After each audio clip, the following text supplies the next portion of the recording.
40 ఏళ్ళుగా ఎన్ని ఉపన్యాసాలు విన్నారో,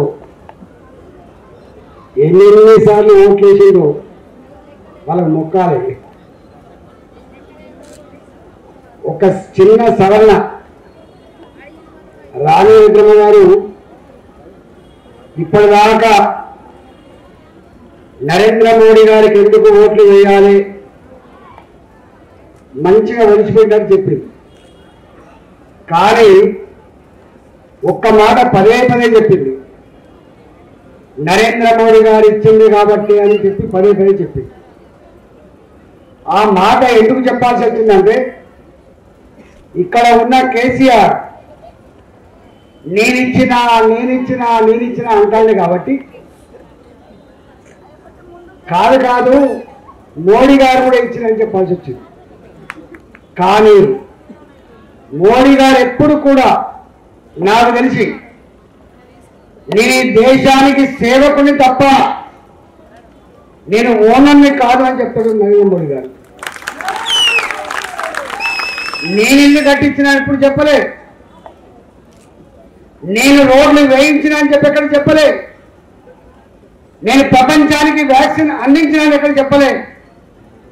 నా దేశం 140 కోట్ల ప్రజలు నన్ను నిండు మనసుతో ఆశీర్వదించి ప్రధానమంత్రి పదవి కట్టబెడితే నా దేశ గౌరవాన్ని, నా దేశ గొప్పతనాన్ని ప్రపంచ పటం మీద ఆవిష్కరించేటువంటి సత్తా సంతరించుకున్నదని మాత్రం చెప్తాను. ఇప్పుడు ఒకప్పుడు భారతదేశం అంటే పేద దేశం, ఎదుగుతున్న దేశం, ఇప్పుడిప్పుడే బాగుపడుతున్న దేశం గతములో. కానీ ఇవాళ భారతదేశం ఎదిగిన దేశం, భారతదేశం అభివృద్ధి చెందిన దేశం, భారతదేశం ప్రపంచ దేశాలను ఆదుకుంటున్న దేశాలుగా ఎదిగింది. మొన్న శ్రీలంకకు ఆపద వస్తే నేనున్నా అని చెప్పి ఆదుకున్నాడు, నేపాల్కు ఆపద వస్తే నేనున్నా అని ఆదుకున్నాడు. మన దాకా మన మీద కాలు దువ్విన పాకిస్తాన్ మన గిలగిల కొట్టుకుంటా అంటే నేనున్నా అని చెప్పి సామందించిన దేశం భారతదేశం. అంతేకాదు మనకు బయట దేశం వాళ్ళు చెప్తా ఉన్నారు ఒక మాట, ప్రపంచానికి ఏదైనా అవసరం పడితే ఆ దేశాన్ని ఆదుకునే శక్తి భారతదేశానికి ఉంది. కానీ భారతదేశానికి అవసరం వస్తే ఆదుకునే శక్తి ఏ దేశాన్ని అని చెప్పి, నిజంగానే మనకైనా గర్వస్తే మనకు అన్నం పెట్టగల శక్తి ఎవరికైనా ఉందా? మనకైనా వ్యాక్సిన్ అవసరం ఉంటే ఇచ్చే సత్తా ఎవరికైనా ఉందా? 140 కోట్ల జనాభా ఇవాళ ప్రపంచంలో చైనా కంటే కూడా జనాభా పెరిగిపోతున్న దేశం భారతదేశం అని చెప్పే విషయం మనం మర్చిపోదు. గా దేశంలో ఎన్ని రాష్ట్రాలు, ఎన్ని భాషలు, ఎన్ని సంస్కృతులు, ఎన్ని సాంప్రదాయాలు, ఎన్ని కులాలు, ఎన్ని వైవిధ్యాలు, ఇన్ని రకాల దేశములో అందరి మనసు గెలిచిన నాయకుడు నరేంద్ర మోడీ గారు. గుజరాత్కు పోయినా మా బిడ్డ అంటాడు, ఇవాళ కర్ణాటక పోయినా మా బిడ్డ అంటారు, తెలంగాణ పోయినా మా బిడ్డ అంటారు. మొన్ననే ఒకసారి మాట్లాడుతున్నాడు, తెలంగాణ ప్రజలారా అని చెప్పి సంబోధిస్తున్నప్పుడు పులకించిపోయింది తెలంగాణ. కానీ ఒక్క 2 విషయాలు మాత్రం చెప్పబోతున్నాయి. ఇవాళ బీఆర్ఎస్ పార్టీ అంటే నాటి తెలంగాణ రాష్ట్ర సమితి వాళ్ళకు మన ఈ ఎంపీ ఎన్నికల్లో ఓటు వేస్తే ఏమైతుంది? ఏమి కాదు. వాళ్ళకు ఒకవేళ ఓటేస్తే, ఎమ్మెల్యే ఎన్నికలలో ఓటేస్తే కేసీఆర్ ముఖ్యమంత్రి అవుతుండొచ్చు. కానీ ఇక్కడ బీఆర్ఎస్ పార్టీ కనుక ఓటు వేస్తే ఏమీ రాదు, పైసా లాభం లేదు. అందుకే బీఆర్ఎస్ పార్టీకి మాత్రం ఓటు వేయద్దు. 2, కాంగ్రెస్ పార్టీ, దాని గురించి ఒక 5 నిమిషాలు చెప్తా. మళ్ళీ కాంగ్రెస్ పార్టీ కనుక ఓటు వేస్తే నిజంగానే అక్కడ కాంగ్రెస్ పార్టీ అధికారంకి వచ్చే ఆస్కారం ఉందా? బీఆర్ఎస్ పార్టీ, కాంగ్రెస్ పార్టీ ఏం చెప్తుంది? అధికారం ఉంటేనే ప్రజలకు సేవ చేస్తూ అంటారు. మరి ఢిల్లీలో అధికారం లేని కాంగ్రెస్ పార్టీకి ఓటేస్తే వస్తాయా రోడ్లు, వస్తాయా రైల్వే లైన్లు, వస్తాయా రామగుండ ఎరువుల ఫ్యాక్టరీ, వస్తాయా నీకు గ్యాస్ కనెక్షన్లు, వస్తాయా నీకు నిధులు? మీకు తెలుసా అమ్మా, నేను కూడా ఇంతకుముందు హరీష్ రావు గారు ఆర్థిక మంత్రి ఉండే, అంతకంటే ముందు నేను ఆర్థిక మంత్రి. ఈ దేశంలో బంగారం కుదపెడితే తప్ప జీతాలు ఇవ్వని పరిస్థితి ఒకనాడు ఉండే. చంద్రశేఖర్ గారు ప్రధానమంత్రి ఉన్నప్పుడు మన దేశంలో ఉన్న బంగారాన్ని కుదబెట్టి డబ్బులు అప్పు తెచ్చుకొని బతికినాం మనం. ఇవాళ నరేంద్ర మోడీ గారి నాయకత్వంలో అప్పులు లేకుండా, అలాంటి అప్పులు లేకుండా ఇవాళ విదేశీ మారక నిల్వలు పెరిగి ఎదుగుతున్న దేశంగా భారతదేశం ఎదిగింది. కాంగ్రెస్ పార్టీ గా పనిచేస్తే ఇవాళ మోడీ గారు ఈ పని చేసింది. కాబట్టి నేను అంటున్నా, మళ్ళీ కాంగ్రెస్ పార్టీకి ఓటేస్తే అప్పుల కొంప తప్ప అడక్క తిరుడు తప్ప మనకేం ఒరిగే ఆస్కారం లేదు. కాబట్టి కాంగ్రెస్ పార్టీ కూడా మనం ఓటేస్తే మన రాష్ట్రానికి వచ్చే లాభం లేదు. ఇవాళ మూడో మాట మీరు ఆలకించండి. మొన్న ఎన్నికలైనప్పుడు ఇంతకుముందు అనేక మంది వక్తలు చెప్పిండు, ఏమిస్తా అని చెప్పిండు, కేసీఆర్ ఇచ్చే పెన్షన్ 2000. ఓ ఆడబిడ్డలారా, గెలిచిన తెల్లారే సంతకం పెడతా, భర్తలు చనిపోయిన వాళ్లకు, ముసలి వాళ్లకు, భర్తలు వదిలిపెట్టే వాళ్లకు ఎంత ఇస్తా అని చెప్పిండు పెన్షన్. 4000 వచ్చినాయా? ఎందుకు రాలే? ఎన్ని నెలలు అవుతుంది వచ్చే? 3 నెలలు అవుతుంది. కానీ ఆ పెన్షన్ల ఊసు లేదు. ఉత్తగా తూతూ మంత్రానికి దరఖాస్తు తీసుకుని తప్ప పెన్షన్లు అయితే వచ్చే ఆస్కారం లేదు. నాకు తెలిసి ఆర్థిక మంత్రిగా, తెలంగాణ ఆర్థిక మంత్రిగా పనిచేసేవాడు చెప్తున్నా, ఇవాళ నా ఆడబిడ్డలకి నెలకి ప్రతి మహిళకి 2500 రూపాయల వృత్తి ఇస్తా అని చెప్పిండా? ఇచ్చిండా? ఈ పెన్షన్లు కాకుండా కూడా నా ఆడబిడ్డలకి 2500 రూపాయలు నెలకిస్తా అని చెప్పిండా రేవంత్ రెడ్డి?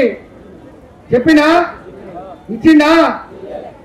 500 రూపాయలకే గ్యాస్ సిలిండర్ ఇస్తా అని చెప్పిండా? ఇచ్చిండా? మహిళా సంఘాలకు 10 లక్షల రూపాయల వడ్డీ లేని రుణాలు ఇస్తా అని చెప్పిండా? ఒక్క బస్సులో ప్రయాణం తప్ప ఏది రాలే.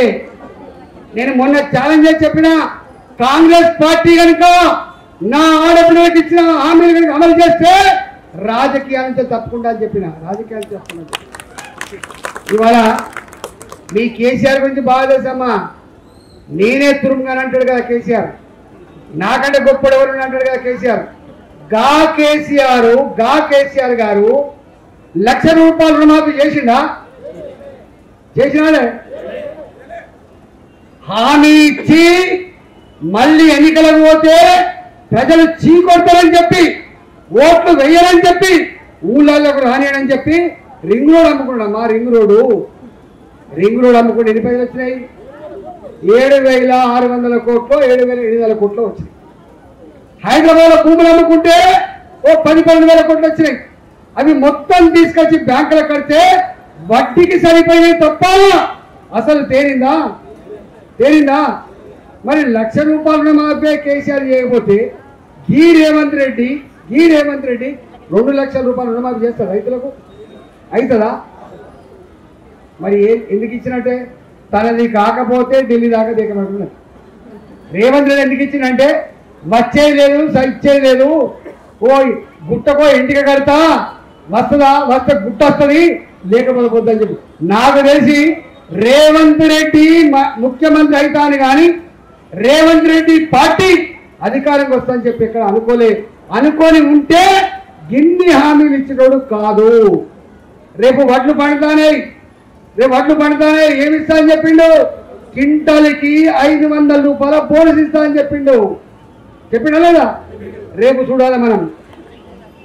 రైతులకు 3 లక్షల రూపాయలు వడ్డీ లేని రుణం ఇస్తా అని చెప్పిండు రేవంత్ రెడ్డి. ఇస్తారా? 3 లక్షల రూపాయలు. ఇవన్నీ చేసి చూస్తా ఉంటే నాకు తెలిసి ఉద్యోగులకు జీతాలు ఇవ్వలేక కొన్ని జిల్లాలకు ఫస్ట్ వీక్ లో కొన్ని జిల్లాలకు 2వ వారంలో, కొన్ని జిల్లాలకు 3వ వారంలో జీతాలు ఇస్తున్నమాట వాస్తవం కాదా? మనకొచ్చే పెన్షన్లు ఫస్ట్ వీక్ లో వస్తుండేనా? మనకొచ్చే పెన్షన్లు కూడా ఈ నెల పెన్షన్ వచ్చే నెల దృష్టికి వచ్చింది. బిల్లులు లేక సర్పంచులు అనేక గ్రామాల్లో వేసిన సిమెంట్ రోడ్లకు కట్టిన మోరీలకు బిల్లులు రాకపోతే కిరోసిన్ డబ్బాలు పోసుకొని ఆత్మహత్య చేసుకున్న సర్పంచులు లేదా మనం? అనేక మంది సర్పంచులు, ఎంపీటీసీలు మాకు బిల్లులు రావట్లేదని చెప్పి ఆత్మహత్య చేసుకున్న చరిత్ర కారకులు కాదా? నేను అంటున్నా, గా పరిస్థితి ఇక్కడ ఉంటే ఇన్ని హామీలు ఇచ్చిన కాంగ్రెస్ వాడు. నేను ఒక్కటే మిమ్మల్ని అడుగుతా ఉన్నా, ఇప్పటికే నరేంద్ర మోడీ గారి గురించి అనేక విషయాలు చెప్పిండ్రు, కానీ ఒక్క మాట, ఆ నరేంద్ర మోడీ పేదింటి బిడ్డ, ఆయన దొర ఇంటి బిడ్డ కాదు, పేద ఇంటి బిడ్డ నరేంద్ర మోడీ. వాళ్ళ అమ్మ 10 ఇండ్లల్లో అంట్లు తోమితే పెరిగిన బిడ్డ నరేంద్ర మోడీ. వాళ్ళ నాన్న రైల్వే ప్లాట్ఫామ్ మీద చేపకుంటా ఉంటే కప్పులు అందించిన బిడ్డ నరేంద్ర మోడీ గారు. కాబట్టే ఇవాళ పేదవాళ్లకు ఇల్లు కట్టించాలని భావించారు. కానీ అమ్మ, సిద్దిపేటలో కట్టిన ఇల్లు కావచ్చు, హైదరాబాద్లో కట్టిన ఇల్లు కావచ్చు, మనం అనుకుంటున్నాం కేసీఆర్ కట్టించిందని చెప్పి.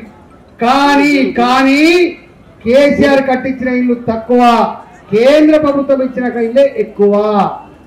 కేంద్రం 2,33,000 ఇల్లు ఇస్తే కేసీఆర్ కట్టినా అని చెప్పినాయి 1,70,000 రూపాయలు, 1,70,000 ఇల్లు శాంక్షన్ ఇస్తే కట్టినవి 1,00,000 కూడా కట్టలే, పంచినవి 30,000 ఇల్లు కూడా లేవు. 30,000 ఇల్లు కూడా లేవు. ఇంతకుముందు రాణింతమని చెప్పినట్టుగా ఎందుకు పేదోళ్లకు టాయిలెట్ కట్టాలని చెప్పి ఆలోచన వచ్చింది. ఇవాళ అది 12,000 రూపాయలదే కావచ్చు, 13,000 రూపాయలదే కావచ్చు, కానీ గుడిసెల్లో ఉన్న వాళ్ళ ఆడపిల్లలు కూడా చదువుకుంటున్నారు కాబట్టి, వాళ్ళు బయటికి పోవాలంటే సిగ్గుతో తరలించుకుంటా ఉన్నారు. కాబట్టి నా ఆడబిడ్డల ఆత్మగౌరవాన్ని కాపాడాలని పేదింటి బిడ్డగా, బాధను అనుభవించిన బిడ్డగా ఇవాళ టాయిలెట్స్ కట్టించిండు, దేశంలో ఇల్లు కట్టిస్తా ఉన్నాడు. ఇవాళ ఇక్కడ కనుక భారతీయ జనతా పార్టీ అధికారంలోకి వచ్చి ఉంటే ఇవాళ ఇక్కడ కూడా పేదవాళ్లకు 4 లక్షలు 5 లక్షలు ఇల్లు తెలంగాణ పేదలకు వచ్చేటివి. దేశంలో నరేంద్ర మోడీ గారు కట్టించిన ఇల్లు అన్నో తెలుసా? 4 కోట్ల ఇల్లు కట్టించిండు. 4 కోట్ల ఇల్లు కట్టించిండు. ఇక్కడ ఉన్న ముఖ్యమంత్రి మాత్రం మోడీ ఏందా గిడి ఏందా గాయనిచ్చేది, నేనే పేదవాళ్లకు 5,04,000 రూపాయలతో పల్లెటూళ్ళలో కట్టిస్తా, సిద్దిపేట హైదరాబాద్లో 7 లక్షల రూపాయలతో కట్టిస్తా అని చెప్పిండు. ఎంతమందికి కట్టించిండు? కట్టిస్తే కొన్ని సిద్దిపేట కట్టొచ్చు, కట్టిస్తే కొన్ని సిరిసిల్ల కట్టవచ్చు, కట్టిస్తే గజ్వేల కట్టవచ్చు, కానీ ఎక్కడ కూడా రాష్ట్రంలో పెద్ద ఎత్తున ఇల్లు కట్టే సందర్భం లేదు. కాబట్టి రేపు మనకు ఇల్లు కావాలన్నా రావాలన్నా భారతీయ జనతా పార్టీ అధికారానికి వస్తేనే మన పేదింటి కళ నెరవేర్తని చెప్పి సందర్భంలో చేస్తాం. చివరికి ఒకటే మాట, ఎందుకంటే టైం కాలాతీతమైంది కాబట్టి ఒకటే మాట చెప్పిపోతున్నా. ఒక ఆయన చొచ్చుకుంటూ వచ్చింది ఇప్పటిదాకా, ఉన్నాడా ఇక్కడ? ఆయన ఉరికురికి వస్తున్నాడు. ఏంది అని అడిగిన నేను, ఏంది అని అడిగితే ఆయన చెప్తున్న మాట ఏంటంటే, నా కొడుకు ఉక్రెయిన్లో చదువుకోవడానికి పోయిండు, యుద్ధం జరిగినప్పుడు ప్రాణం అరచేతిలో పెట్టుకుని బతికినా, కానీ మోడీ గారు నా దుఃఖాన్ని దూరం చేసిండు, నా బిడ్డను కాపాడి ఇంటికి వచ్చిందని. అమ్మా, ఇది ఒకటే కాదు, మొన్న మన సైనికుడు మన భూమిని కాపాడడానికి ఫ్లైట్లో పోయి అక్కడ పడితే, పాకిస్తాన్లో పడితే, ఆయన పేరు అభినందన్. ఆ అభినందన్ని పాకిస్తాన్లో పొల్లు కొట్టడమే కాదు చంపే ప్రయత్నం చేస్తే మోడీ గారు ఒకటే వార్నింగ్ ఇచ్చిండు, నా అభినందన్ ఈ భారత మాత ముద్దు బిడ్డ, ఇప్పటికే చెయ్యి వేసి మమ్మల్ని కెలికెళ్ళు, ఖబర్దార్ అని చెప్పి హెచ్చరించి 24 గంటల్లో అభినందన్ తీసుకొచ్చి అప్పచెప్పిన బిడ్డ మోడీ గారు. మొన్న 8 మంది సైనికులు గల్ఫ్ దేశాలలో జైళ్లలో ఉంటే ఆ 8 మంది సైనికులను తీసుకొచ్చి మళ్ళీ మనకు అప్పచెప్పిన బిడ్డ ఇవాళ నరేంద్ర మోడీ గారు. ఇట్లా మన దేశం యొక్క రక్షణ కాకుండా మన దేశం యొక్క గొప్పతనాన్ని కాపాడుతున్న బిడ్డ కాబట్టి ఇవాళ నరేంద్ర మోడీ గారిని నిండు మనసుతో ఆశీర్వదించమని చెప్పుకోవచ్చు. సెలవుకున్నా. జై తెలంగాణ, భారత్ మాతాకి, భారత్ మాతాకి జై తెలంగాణ. నరేంద్ర మోడీ గారి నాయకత్వం.